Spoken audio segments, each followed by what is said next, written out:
Cikal, cikal, kal.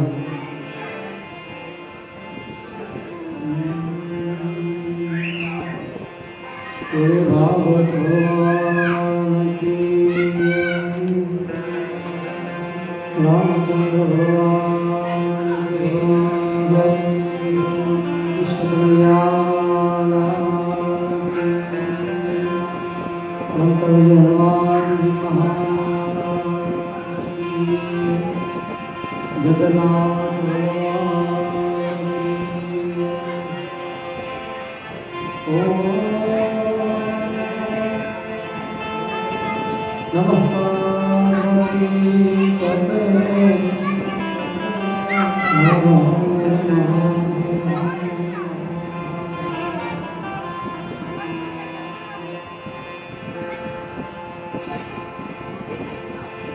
हरे राम हरे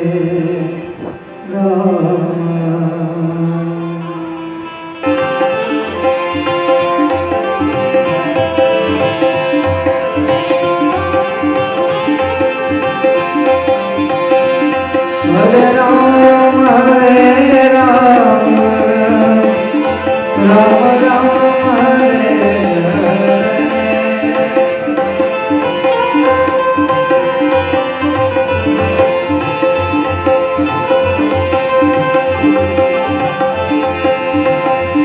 हरे कृष्ण कृष्ण कृष्ण हरे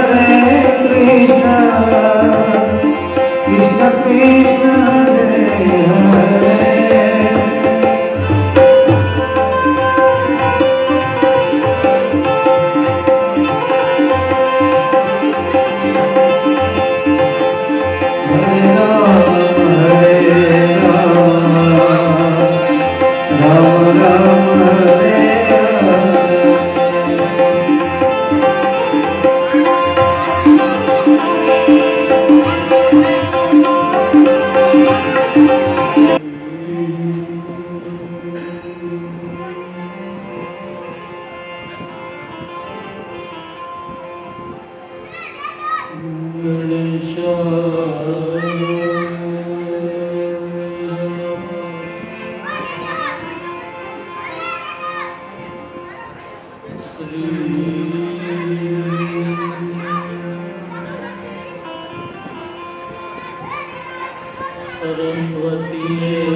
दामोदर दयादान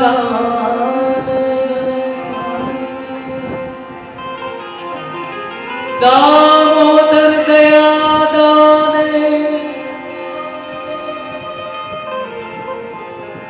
सहज वे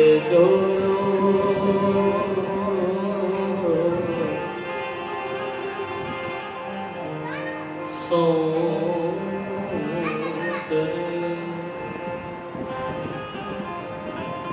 बोलो भागवत भगवान की। हरे राम हरे राम राम राम हरे हरे हरे राम हरे राम राम राम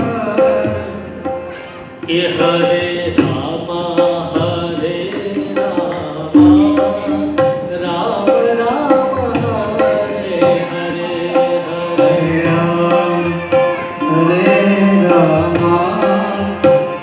राम राम हरे हरे कृष्ण हरे कृष्ण कृष्ण कृष्ण हरे हरे हरे कृष्ण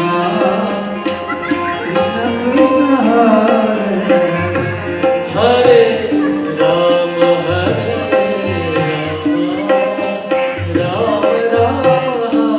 हरे हरे राम राम राम हरे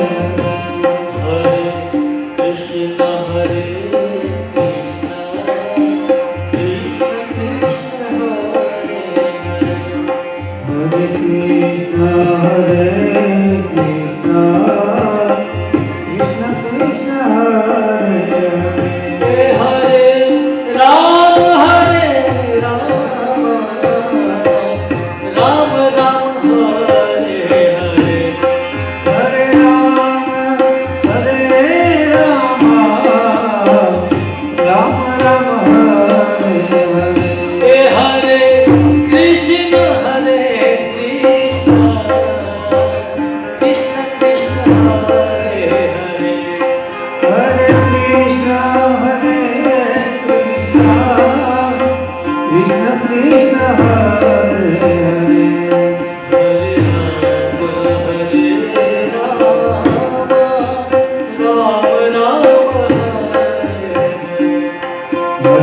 Panjapata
इति वदति तुलसीदास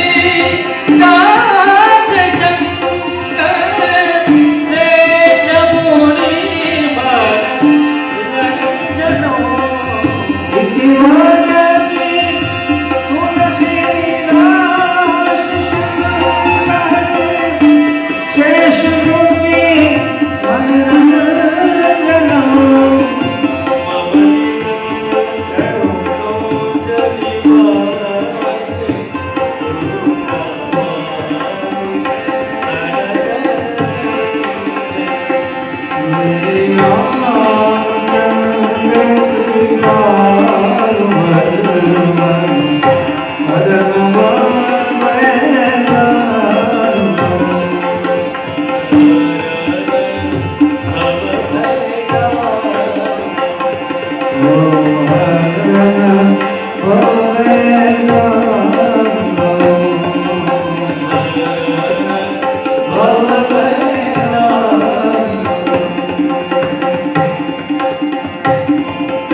कृष्णाय वासुदेवाय हरये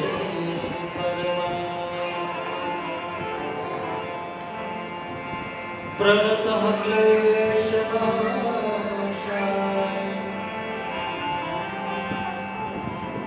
गोविन्दाय नमः। बोलो रामचंद्र द्वारकाधीश भागवत भगवान उमापति महादेव श्रीलंका जय हनुमान जी महाराज अपने अपने माता पिता सद्गुरु भगवान विद्वासना माता भाड़िया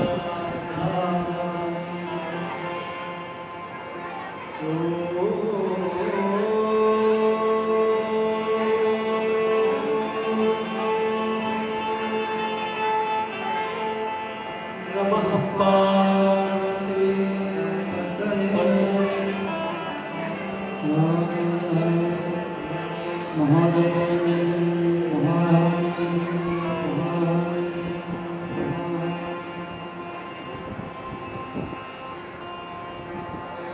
परम कृपाळु परमात्मानी असीम अनुकंपाથી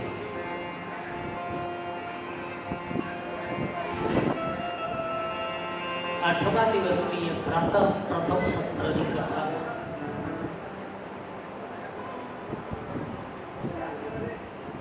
તાપ્તી મૈયાની પરમ ગોદમાં ભગવાન જગન્નાથ અને ભગવાન શ્રી લંકા વિજય હનુમાનજી મહારાજની પરમ સાનિધ્ય રામચરણદાસ બાપુની ભજન ભૂમિમાં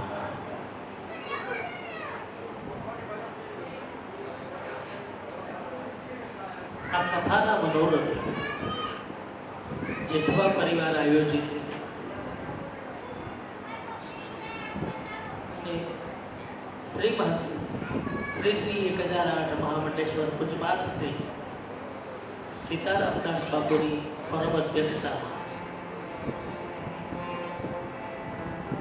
આવો આ ભાગવતી ભાગીરથી કથા ગંગામાં આપણે સૌ સ્નાનપાન અને ધ્યાન કરીએ.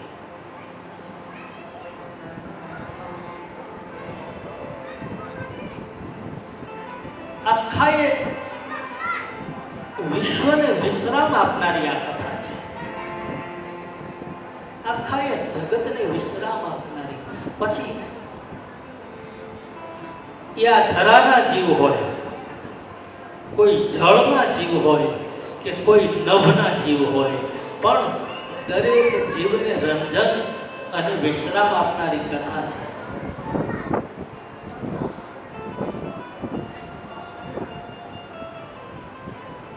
પણ હજી ક્યાંક ને ક્યાંક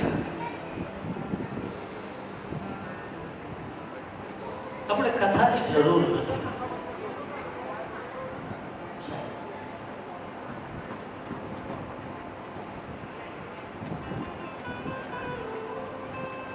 નૈમિષારણ્યની અંદર તમે જુઓ કે રાજા પરીક્ષિત પોતાના આસન ઉપર આવે છે, પરીક્ષિતને કથા કરે છે, ત્યારે સુખદેવજી પહેલા તો કે 88,000 ઋષિમુનિઓ કથાને શ્રવણ માટે બેસી ગયા હોય છે.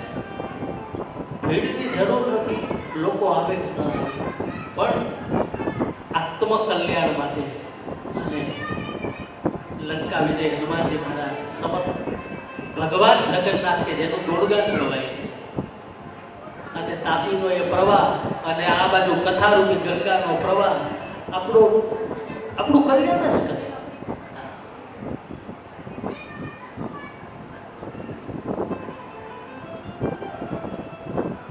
અને ધન્ય છે. હું તો કહું કે આ પુણ્યની ભૂમિ છે, સુરત છે, આ કર્મની ભૂમિ છે, અને આ ધર્મની ભૂમિ છે, આ દાનની ભૂમિ છે. કારણ કે આપણે વારંવાર કહીએ ને કે ધર્મના 4 ચરણ છે: સત્ય, દયા, દાન અને તપ. તો એ દાન ઉપર હાલે છે આખું જગત, આખું જગત. દાન કરી લો, પછી બીજું કદાચ કાંઈ કરો કે ન કરો, વાંધો નહીં. માણસ વિચારતું હોય કે ભાઈ આપણે તો ત્યાં કંઈક ઘાસચારામાં આપી દેવું, કથા કદાચ ન સંભળાય, એ પુણ્ય છે. પણ અવસર મળ્યો છે ત્યારે સાહેબ સમયસર આવી જવું એ પણ આપણો ધર્મ છે. ક્યાં? તો કે સદગુરુના ધામમાં સમર્થ સંતની નિશ્રામાં કથા બેઠી છે.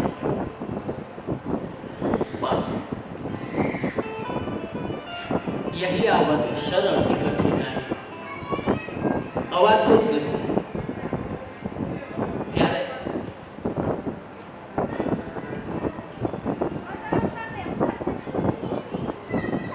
આવી ગયા,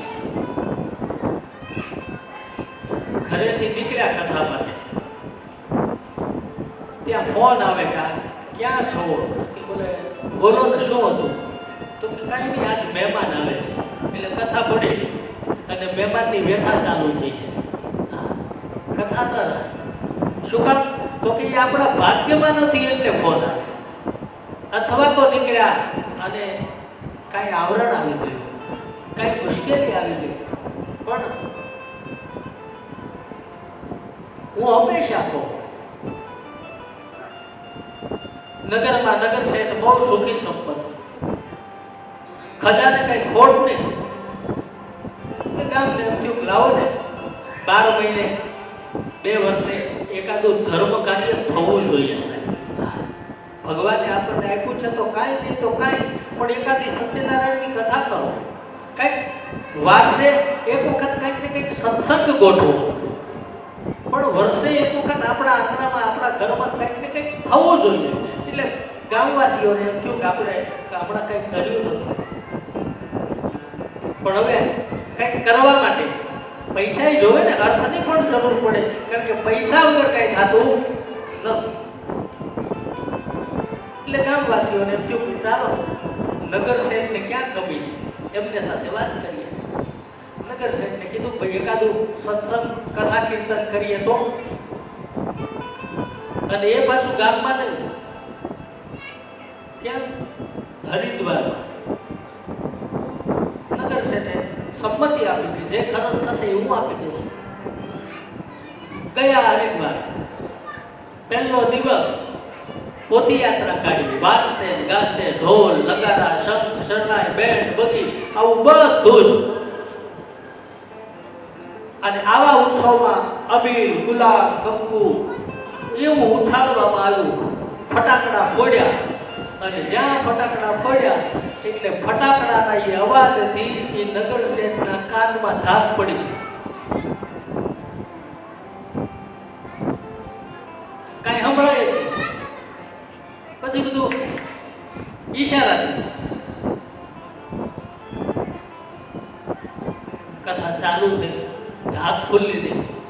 1 દિવસ 2 દિવસ 5 દિવસ 7 દિવસ કથા પૂરી થઈ, ધાક ખુલ્લી થઈ, કથા પૂરી કરી પાછા પોતાના ગામ આવ્યા. એ ગામમાં પોથીજીનું વાતે ગાતે સ્વાગત સન્માન કર્યું. એમાં ઢોલ નગારા શરણાઈ બેન્ડ બગી અબીલ ગુલાલ કંકુ અને ગામમાં આવીને પાછા ફટાકડા ફોડ્યા. તે જ્યાં ફટાકડો ફોડ્યો ધાક ખુલ્લી ગઈ. ગયા ત્યારે ધાક પડી ગઈ, આવ્યા ત્યારે ધાક ખુલ્લી ગઈ. આટલો ખર્ચો કરવા છતાંય, આટલું પુણ્ય કરવા છતાંય, આખા ગામને લઈ જવા છતાંય કથા ભાગ્યમાં નહોતી તો ન સંભળાણી સાહેબ. એમ અનેક જન્મના પુણ્ય હોય ત્યારે કથા સંભળાય છે, એમને નથી સંભળાય. અને ભલે થોડા હોય, આખું મેદની ભરેલું આ માહોલ હોય તો શું એમાં બધા કથા જ સાંભળે છે? નહીં. બધા જ કથા સાંભળવા નથી આવતા. અહીંયા દરેક શ્રોતાઓ કઈ ને કઈ અલગ ભૂમિકામાં આવે છે. કોક ભજન સાંભળવા આવે, કોક કીર્તન સાંભળવા આવે, કોક હાસ્યની વાત હોય તો જ મજા આવે. એમ ભલે થોડા આવે પણ જિજ્ઞાસુ આવે તો એ કથાની સફળતા છે. ઘણા જોતો તમે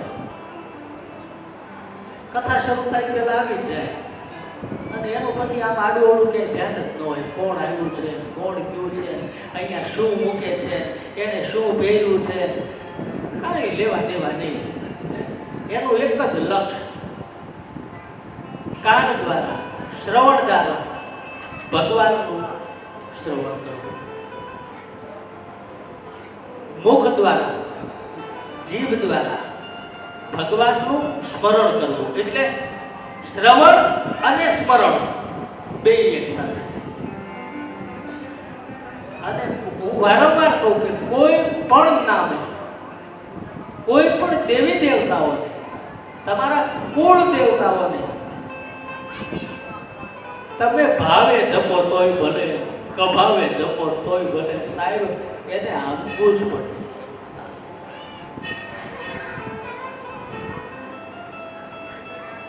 ભગવાન જન્મા મથુરામાં, જેલમાં જન્મ્યા સાહેબ. ત્યાંથી ગોકુળ ગયા. જન્મીને તરત જ એ જ રાત્રિએ, એ જ સમયે, એ જ ક્ષણે. શું કામ? ભક્તો માટે. મથુરામાં બહુ વિઘ્ન આવ્યા એટલે વૃંદાવનનું સર્જન કર્યું, નવું નિર્માણ કર્યું. એ પણ થયું. વિદ્યાભ્યાસ કર્યો, લગ્ન થયું, અને છતાંય ક્યાં મથુરા, ક્યાં ગોકુળ, ક્યાં વૃંદાવન, અને છેલ્લે તો કે આ બધું છોડીને ભગવાન કૃષ્ણ આપણો ગયો દ્વારિકામાં સાહેબ. આખી સુવર્ણની નગરી બનાવી, પણ એ ભોગ વૈભવ વિલાસ માટે નહીં સાહેબ. કનકમય સુવર્ણમય આખી કોના માટે? દુનિયાને દેખાડવા માટે કે આખરે તો આ બધું ધૂળ છે. હોય ગમે એટલું સાહેબ, 7 માળની હવેલી હોય, તેજુરી ભરી હોય, પણ અંત સમયે કઈ હારે આવવાનું છે? અરે સગા વાલા આવે છે ને, વીંટી કાઢી લે છે, કપડા કાઢી લે છે. અહીંયા જેવા આવ્યા એવું જ જવાનું છે. આપણે બધું જ અહીંયા પડ્યું રહેવાનું. પછી ખાલી આવ્યા, ખાલી જવાના. પછી રાજા હોય તોય ભલે, અને રંક હોય તોય ભલે, કાંઈ હારે લઈ જવાનું નથી. છતાંય દોડા દોડી કેટલી તમે જોજો. એક ટુકડા માટેની દોડા દોડી છે વાંચે. એક જ ટુકડા માટે માણસ ખાય કેટલું? કેટલું ખાય? થોડું. 450 ગ્રામ, આલો 500 કિલો. પણ છતાંય એક સમયની પુષ્ટિ માટે થઈ અને માણસ જન્મથી લઈ અને મૃત્યુ સુધી બસ એક જ દોટ. પૈસો મારો પરમેશ્વર અને હું પૈસાનો દાસ. ખબર નહીં? ઠીક છે, જરૂર છે. કેટલી જરૂર છે.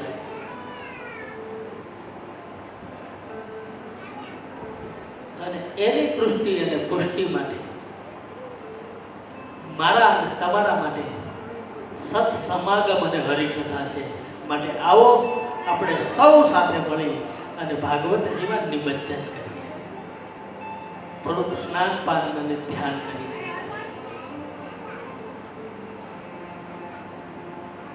ગઈકાલની કથામાં આપણે જોયું કે ભગવાન કૃષ્ણજીએ પોતાના ભક્તો માટે થઈ અને આખો એ પર્વત ઉપાડી લીધો.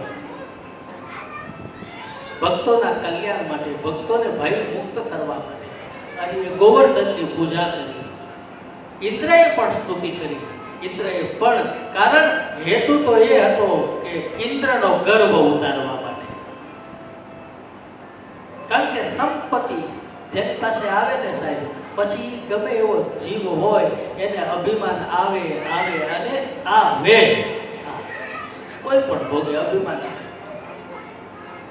કારણ કે આપણે મૂઢ છીએ, આપણે પામર જીવ છીએ. એટલે સંપત્તિનો મદ, પ્રતિષ્ઠાનો મદ, સત્તાનો મદ, ખુરશીનો મદ, કેટલા મદ. અને આજ બધે એ છે દુનિયામાં. તમે ક્યાંય પણ જાઓ અને એવા ઇન્દ્રના ગર્વને ઉતારવા માટે ભગવાન કૃષ્ણજીએ કૌતુક કર્યું. કારણ કે લીલાધારી લીલા જ કરવી પડે, પણ એ પણ એવી રીતે કે દુનિયાવી લોકોને ખબર ન પડે કે હું બ્રહ્મ છું. અને આજ પૂજાવું કોને ન ગમે? બધાને પૂજાવું ગમે છે,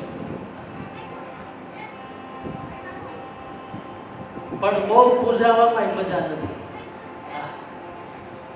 લોકો જ્યારે તમને બહુ નમન કરે ને ત્યારે સમજી લેવાનું કે હવે આપણી કઠણાઈ બેસવાની છે, હવે આપણી પર આફત આવવાની છે, હવે આપણી પર મુશ્કેલી થવાની છે. તો કહો અમારી પાસે આવે તોય ભાઈ કથા બરાબર છે ભગવાનની, અમારી બહુ પૂજા ન કરવી.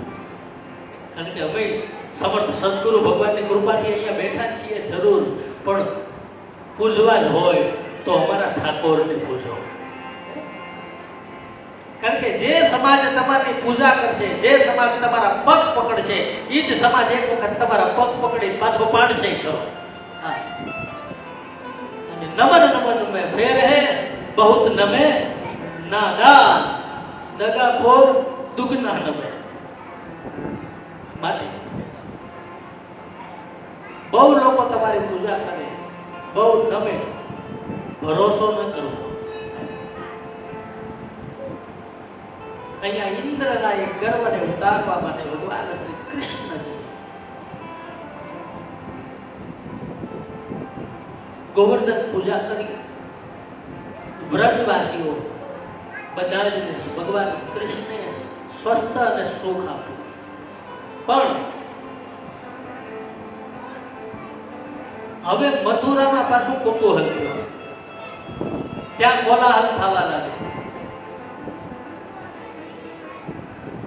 કંસને થયું કે પૂતનાને મોકલ્યો, તૃણાવતને મોકલ્યો, શક્તાસુરને મોકલ્યો, આવા બધા જ એક પછી એક દૈત્યોને મોકલ્યો, પણ કૃષ્ણનો પતો ન લાગ્યો. કેટલાય ગામડાઓમાં જઈ અને નાના તાજા જન્મેલા બાળકોની નિર્મમ હત્યાઓ થઈ સાહેબ.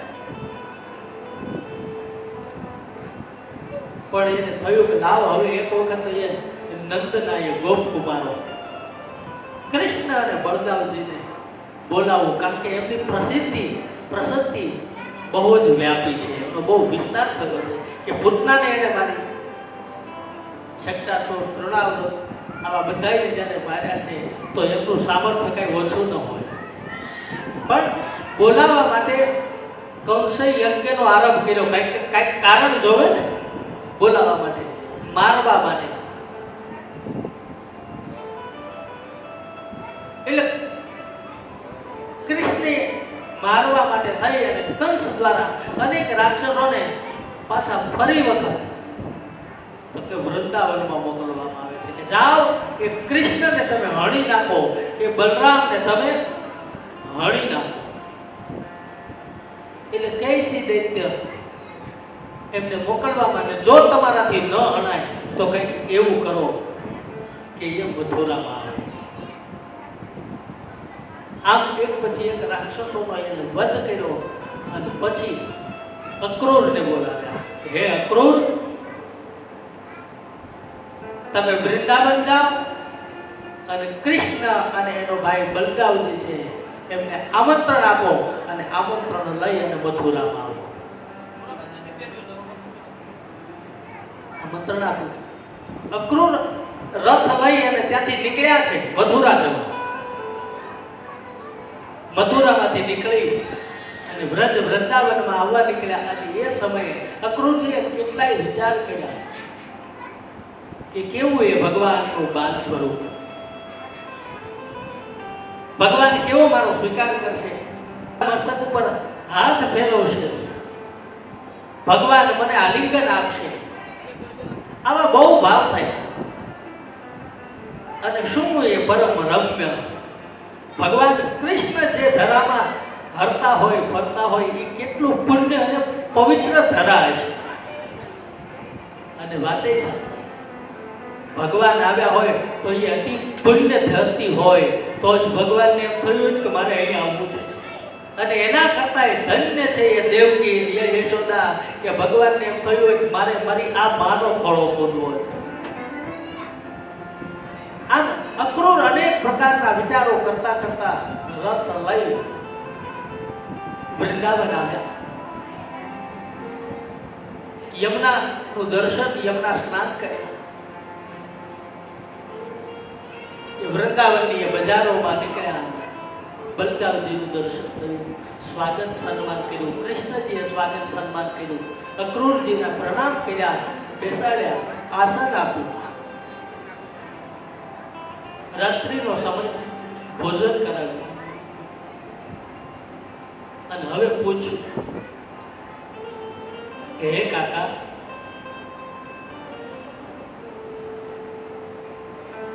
તમારે આવવાનું કારણ કયો? આપનું શું કામ આવવાનું થયું?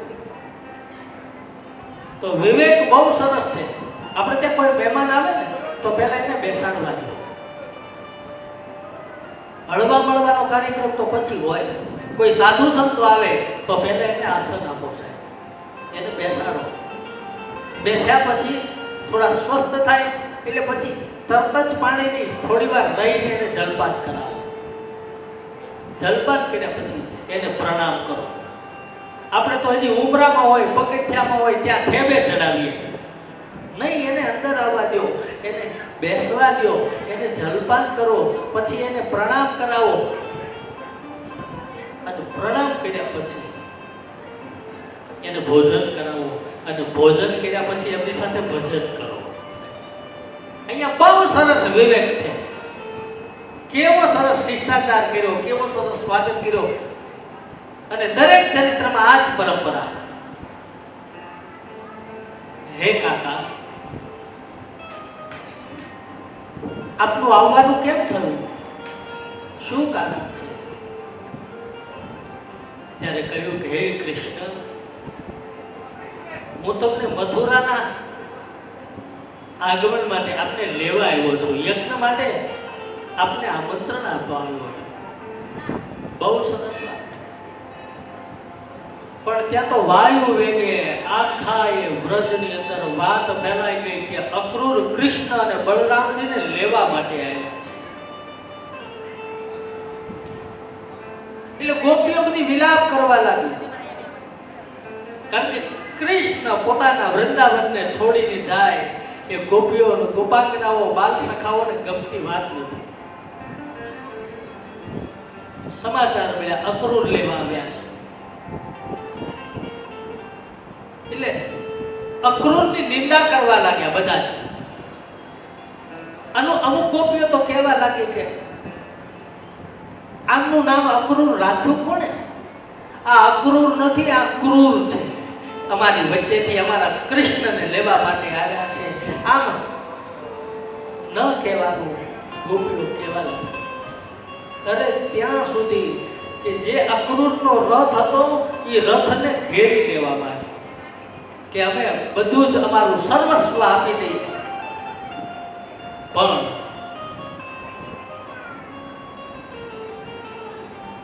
અમે કૃષ્ણને ન આપીએ છીએ. બધું જ આપવા તૈયાર છે, પણ છતાંય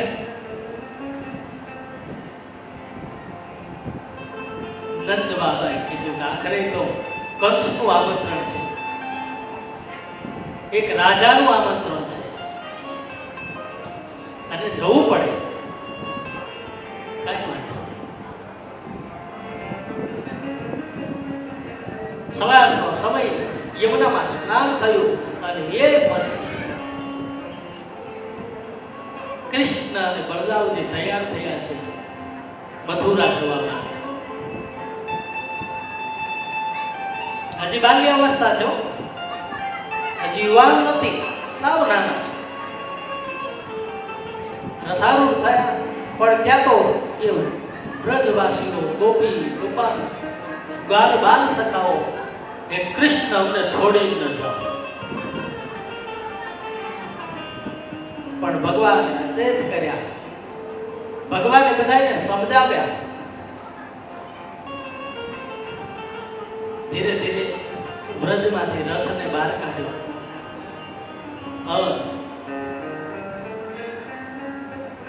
મથુરા તરફ ધીરે ધીરે ધર્મ અને ઇતિહાસોના કથાઓને ગાતા ગાતા, ભગવાન કૃષ્ણના એ વૈભવ વિલાસને ગાતા ગાતા, ભગવાન કૃષ્ણના એ ચરિત્રને સાંભળતા સાંભળતા વ્રજમાંથી છેક મથુરા. ખબર ન પડી કેમ. અને મારા તમારા જીવનમાં આપણા દિવસો સારા હોય ને સાહેબ, ત્યારે એનો સમય પસાર કેમ થઈ જાય ને એ કોઈને મને તમને ખબર જ નથી પડતી. સુખના દિવસોને જતા વાર જ નથી લાગતી, બાકી દુઃખના 5 દિવસ હોય ને છતાંય આપણને એમ થાય કે આપણી ઉપરથી 5 મહિના ઉપર મોટી આફત આવી હોય 5 જ દિવસ છે, પણ છતાંય આપણને એમ લાગે કે અમારી ઉપર તો કેટલાય દિવસથી મોટી આફત આવી. આપણા દીકરા દીકરીઓનો વ્યવહાર પ્રસંગ હોય, 1-1, 1.5, 2 મહિનાથી આપણે તૈયારી કરતા હોઈએ, ઘરે લગ્ન હોય, અને છતાંય લગ્નનું ટાણું આવી જાય, લગ્ન પૂરા થઈ જાય અને 2-5 દિવસ પછી પરિવાર સાથે બેઠો હોય ત્યારે આપણે શું કહીએ કે 2 મહિના વયા ગયા, ખબર ન પડી. આનું કારણ આ સુખનો સમય હતો. એટલે સારા દિવસોને જતા વાર નથી લાગતી, અને દુઃખનો એક જ દિવસ હોય છતાં એમ થાય કે આપણી ઉપર દુઃખના ડુંગરા પડ્યા છે. એમ સારી ક્ષણો આજ આપણી જ વાત કરીએ. આ લંકા વિજયના પરમ પ્રાંગણમાં પૂજ્ય બાપુની અધ્યક્ષતામાં અને જેઠવા પરિવારની આ મનોરથી ભાગવતી કથામાં, કથા પહેલા કેટલી તૈયારીઓ કરી છે, કામ કરવું, આમ કરવું, આને તેડાવવા, આવું કરવું, તેવું કરવું, એ બધું જ કરતા કરતા કરતા નજીક આવ્યા. કથા શરૂ થઈ અને આજે 8મા દિવસે હવે વિરામ તરફ સુધી આપણે પહોંચ્યા. સમય જતા શું વાર લાગે. કાલે તો આ કથાને આપણે બપોર પછી વિરામ આપશું.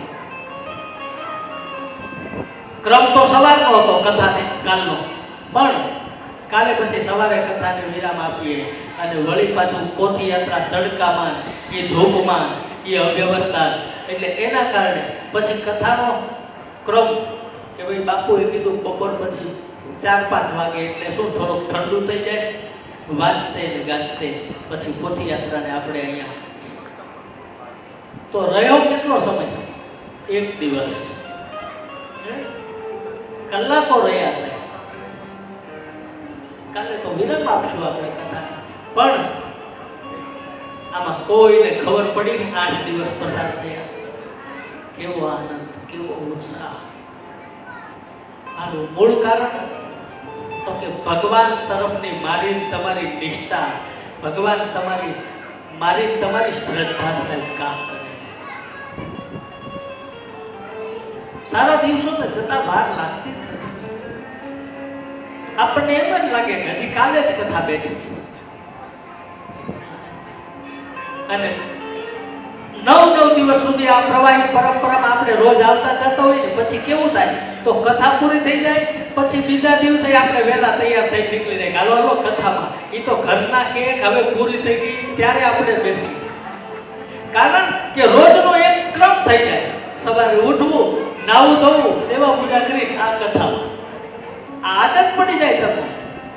અને એ આદત સારી છે સાહેબ, એ સારી છે. અને એમાંય આપણા વડીલોની જે રૂઢી રીત, આપણી પરંપરા, આ બહુ બધું સમજી વિચારી નહોતું, આમને નહોતું સાહેબ.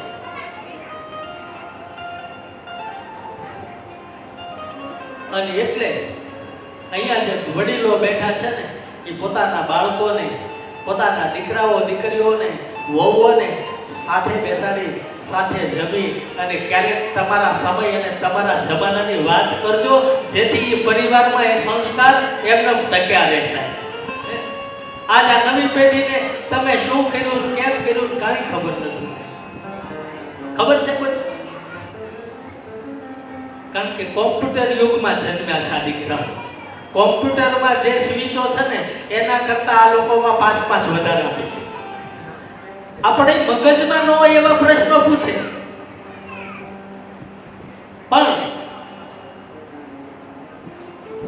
થોડુંક સાથે બેસી પરિવારનું જ્ઞાન આપજો, સાથે બેસી સંસ્કારોનું સિંચન કરજો, સાથે બેસી અને ધર્મનું થોડીક સમજ આપજો.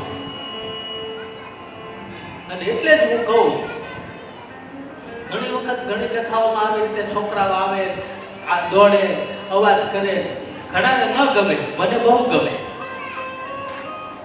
હા, શું કામ? મેં પહેલાંય કીધું હતું કે દીકરાઓને, દીકરીઓને, બાળકોને લાવજો, કારણ કે અહીંયા આવી કંઈક શીખશે સાહેબ. જોજો, એ અહીંયા આવ્યા પછી સ્વભાવ સહજ નાનું હોય એટલે એ આમ તેમ દોડે. એને કથા શું છે એ કાંઈ ખબર ન પડે, એને કાંઈ લેવા દેવા ન હોય, પણ સાહેબ ધૂન આવે ને એટલે એ નાચવા પડશે, એ તાળીઓ પાડવા પડશે. એ શીખવાડવામાં નથી આવ્યું, એ અહીંયા સંસ્કારોને ધોઈ કરવામાં આવ્યું છે. પછી એ ઘરે જઈને પાછું એવું કરે. હા, એ ઘરે જઈને તાળીઓ પાડે, એ ઘરે જઈને નાચ કરે. આનું કારણ આ સત્સંગનો પ્રભાવ છે સાહેબ. એનું ફળ મળે. નકર આ શું આ બાળકોને ખબર પડે? કથા શું કહેવાય, ધર્મ શું કહેવાય, જ્ઞાન શું કહેવાય? પણ છતાંય અત્યારે નથી ખબર પડતી.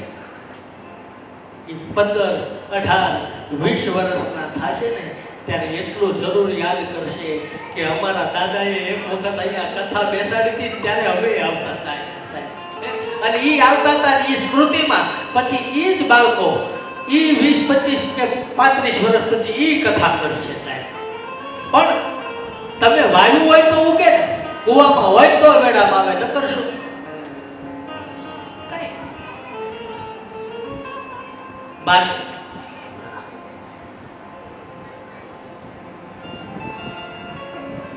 આ ભગવાન તરફની સત્ય નિષ્ઠા, પ્રેમ. એટલે વૃંદાવનની એ ગોપીઓ, બધી ગોવાળિયાઓ કૃષ્ણને ન જવાની. કૃષ્ણ સમજાવે છે, ધીરે ધીરે રથને બહાર કાઢે.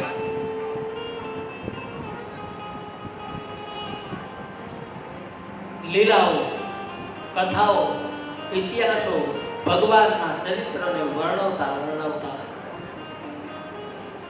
મથુરા નજીક જ્યાં રથ પહોંચ્યો, પણ એ કંસની નગરી છે, મોહ અને માયાની નગરી છે સાહેબ. ધન્ય છે એના વૈભવ વિલાસને, એ સમયનું વર્ણન અહીંયા શ્રી સુખદેવજી મહારાજ અને વ્યાસજી કરે છે કે શું એના રસ્તાઓ, શું એના બાગ બગીચાઓ, શું એનો વૈભવ વિલાસ, કેટલાય મલ્લ કુસ્તીઓના અખાડા, કેટલાય પહેલવાનો. પણ ધર્મ નથી, બસ બધું જ છે, મંદિરો નથી. અને જે સ્થાનમાં મંદિર નથી સાહેબ, જે સ્થાનની અંદર ધર્મ નથી, એ સ્થાન ક્યારેય ટકતું નથી. એનો વિનાશ છે, એનું અકાળ છે, એનું અકાર્ય છે, એનું અકલ્યાણ છે. કૃષ્ણ આવ્યા, સુંદર મજાના એ બાગ બગીચાઓને જોઈ અને એને કીધું અક્રૂરને કે હે અક્રૂર, હવે તમે રથને અહીંયા જ થોભી દો અને તમે પાછા જાઓ, રથને અહીંયા રાખી દો, અમે આ સુંદર મજાના બગીચાઓમાં વિશ્રામ કરશું, નિવાસ કરશું. તમે મથુરામાં પ્રવેશ કરો. ત્યારે અક્રૂરે કીધું કે હું તમને લીધા વગર કેમ જઈ શકું? બોલે હવે તો આવી ગયા. મનાવ્યા, અક્રૂર ગયા. મથુરામાં સમાચાર મળી ગયા, બંને દીકરાઓ કૃષ્ણ અને બલરામ બે આવી ગયા છે. આવ્યા તો ખરા, પણ હવે કંસના માનસમાં એક કે આને કેમ મારવા. યજ્ઞનો આરંભ તો કર્યો છે કંસે, પણ એ યજ્ઞશાળાની અંદર પહોંચે એ પહેલા બસ એક જ તાલાવે, એક જ ઉત્કંઠા કે કૃષ્ણ અને બલરામનું કોઈ પણ પ્રકારે મૃત્યુ થવું જોઈએ છે. બસ એટલે અનેક પ્રકારની યુક્તિઓ કરી છે. રાત્રિનો સમય, કૃષ્ણ બલરામજી રોકાયા છે. એને એમ થયું કે સવાર થાય ને એટલે પ્રવેશ કરશું નગરમાં. અને વાત એ સાચી, કોઈ પણ શહેરમાં તમે જાઓ, કોઈ પણ નગરમાં તમે જાઓ એટલે આપણું કામ પરવારીને આપણને એમ થાય કે થોડુંક અહીંયા જોઈ લઈએ, થોડુંક ફરી લઈએ. સવારનો સમય, સ્નાન ધ્યાન કર્યું, પૂજન અર્ચન કર્યું, અને હજી સુધી ભગવાન કૃષ્ણએ સીવેલા કપડા નથી પહેર્યા, ધોતી અને ઉપવસ્ત્ર ધારણ કરીને હજી સુધી. અને એમાં એક રાજ્યમાં જવાનું છે, એક મંડપમાં જવાનું છે, એક બહુ મોટા ઉત્સવમાં જવાનું છે. તો જે પ્રમાણે જેવા ઘરે જેવું આયોજન એ પ્રમાણે જવું જોઈએ ને આપણે. એટલે કૃષ્ણને એમ થયું કે આપણે જઈએ છીએ, શું કરવું? એટલે કૃષ્ણ સ્નાન ધ્યાન કરીને પોતાની ધોતી ઉપવસ્ત્ર પહેરીને કૃષ્ણ અને બલરામ બે ભાઈઓ નીકળ્યા. એમાં ધોબી સામે મળ્યો. ધોબી ઉભો રહ્યો. કોણ છે? ધોબી. આ વસ્ત્ર કોના છે? અમારા મહારાજ કંસના વસ્ત્ર છે, અમને આપી દે. અને ધોબી બોલ્યો કે હે વનવાસી, હે ગોવાળિયા, તમને ગાયો ને ગાયોના ગોબર સિવાય બીજી કઈ ખબર પડે છે? આ મહારાજા કંસના વસ્ત્રો છે કે તમે આવા ક્યારેય જોયા જ ન હોય. પહેરવાની વાત તો એક બાજુ. એટલે ભગવાન કૃષ્ણજીને ન કહેવાનું કહ્યું અને બલરામજીના નેત્રો લાલ થયા. કારણ કે આ બલરામજી ત્રેતા યુગમાં શું હતા? લક્ષ્મણજી શેષાવતાર હતા, અને આજે એ શેષાવતાર મોટા બનીને આવ્યા છે. એટલે ભગવાન કૃષ્ણની જ્યાં નિંદા થઈ, ભગવાન કૃષ્ણનું અપમાન થયું, બલરામજીથી સહન ન થયું અને કીધું કે હે કેશવ, આ વધારે બોલે છે. અને જે જગ્યાએ ભગવાનનું અપમાન થતું હોય, ધર્મનું અપમાન થતું હોય, સાધુ બ્રાહ્મણ કે ગુરુનું અપમાન થતું હોય, ત્યાં સાહેબ ધર્મએ તમને છૂટ આપી છે કે તમારાથી બને ને તો આવી જગ્યાએ ઊભું ન રહેવું. જ્યાં ભગવાન, ગુરુ, સાધુ, બ્રાહ્મણ આ નિંદા થતી હોય, એનો અપરાધ થતો હોય તો ત્યાં ઊભું ન રહેવું. અથવા તો જો તમારામાં તાકાત હોય તો આવા નિંદા કરનારની જીભ કાપી દેવી છે. એ તો આપણે કરી ન શકીએ. એમ અહીંયા ભગવાન કૃષ્ણની નિંદા થઈ, ભગવાન કૃષ્ણનું બહુ જ અપમાન થયું. બલરામજીએ સંજ્ઞા કરી.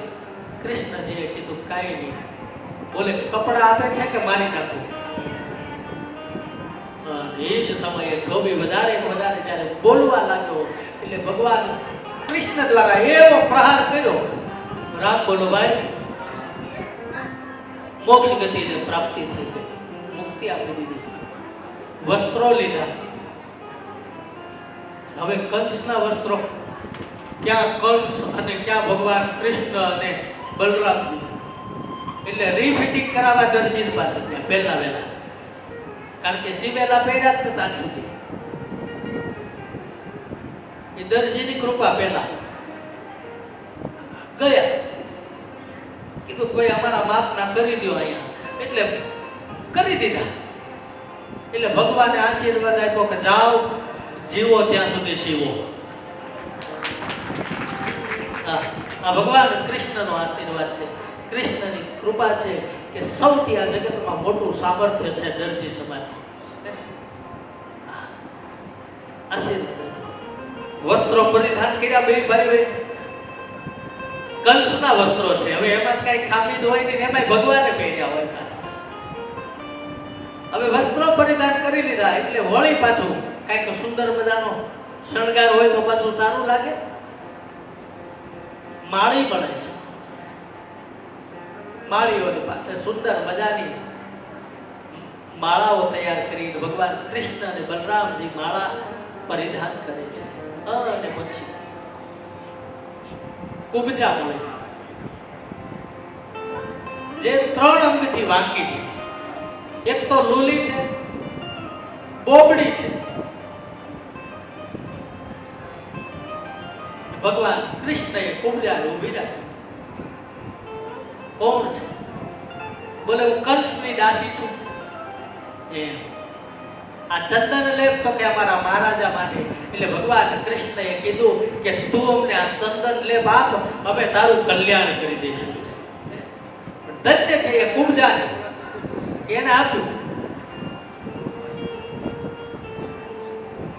ચંદન લેપ. ભગવાન કૃષ્ણ અને બલદાવજીની દ્વારા તિલક